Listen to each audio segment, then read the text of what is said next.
بسم اللہ الرحمن الرحیم۔ شروع اللہ کے نام سے جو بڑا مہربان اور نہایت رحم فرمانے والا ہے۔ بلغ العلا بکمالہ کشف الدجی بجمالہ حسنت جمیع خصالہ صلو علیہ وآلہ۔ امید انسان سے لگا کر شکوہ خدا سے کرتے ہو، اے ابن آدم تم بھی کمال کرتے ہو۔ کیا خوبصورت شعر ہے حضرت علامہ اقبال کا۔ حضرت واصف علی واصف صاحب فرماتے ہیں، دکھ کتنا بھی ہو اللہ کے آگے رونے سے سکون میں بدل جاتا ہے۔ اپنے آپ کو ایسا بنائے کہ آپ اللہ کو پسند آ جائیں۔ جب اللہ کو پسند آئے تو لوگوں کو خود بخود پسند آ جائیں گے۔ پنجرے میں پیدا ہونے والے پرندوں کو لگتا ہے کہ اڑنا ایک بیماری ہے۔ تم سے سچی محبت کرنے والا ہر وقت دو چیزوں کی ضد کرے گا: تم سے نکاح کرنے کی ضد، تمہارے روٹھ جانے پر تمہیں منانے کی ضد۔ صرف دو لوگ آپ کو صحیح سمجھ سکتے ہیں، ایک وہ جو آپ کے حالات سے گزرا ہو، اور دوسرا وہ جو آپ سے شدید محبت کرتا ہے۔ اللہ تعالیٰ فرماتا ہے، خود کو اکیلا کبھی نہ سمجھو، تم جہاں کہیں بھی ہو میں وہاں ہوں۔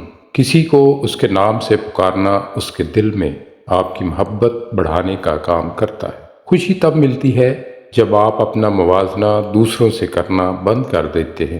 اللہ فرماتا ہے، دنیا کے سہارے مکڑی کے جالے سے بھی زیادہ نازک اور کمزور ہیں۔ عورت کے جنازے میں گھر کے افراد کہتے ہیں، میت کا منہ ڈھانپنے، غیر محرم نہ دیکھیں۔ اللہ کی قسم، زندہ کے لیے بھی یہی حکم ہے۔ اللہ ہمیں اس پر عمل کرنے کی توفیق عطا فرمائے۔ اسلام ہمیں پسند کی شادی کی اجازت دیتا ہے، لیکن اسلام بھاگ کر اپنے والدین کی عزت کا جنازہ نکال کر شادی کرنے کی اجازت بالکل نہیں دیتا۔ دو قسم کے لوگ کبھی عزت دار نہیں ہو سکتے، ایک چمچہ گیر، دوسرا منافق۔ عورت تین چیزوں پر مان کرتی ہے: حسن، دولت اور جسم۔ جو کہتے ہیں کہ پیچھے مڑ کر نہیں دیکھنا چاہیے، غلط کہتے ہیں۔ بار بار دیکھنا چاہیے تاکہ اپنی اوقات یاد رہے، کہاں سے چلے تھے اور کہاں تک پہنچ گئے۔ زندگی سے اتنا پیار نہ کرو، یہ کسی سے وفا نہیں کرتی۔ موت کو کبھی مت بھولو، یہ کسی کو دھوکہ نہیں دیتی۔ کسی مشکل میں بزدل سے کوئی مشورہ مت کرنا، کیونکہ وہ تمہاری باقی ہمت کو بھی ختم کر دے گا۔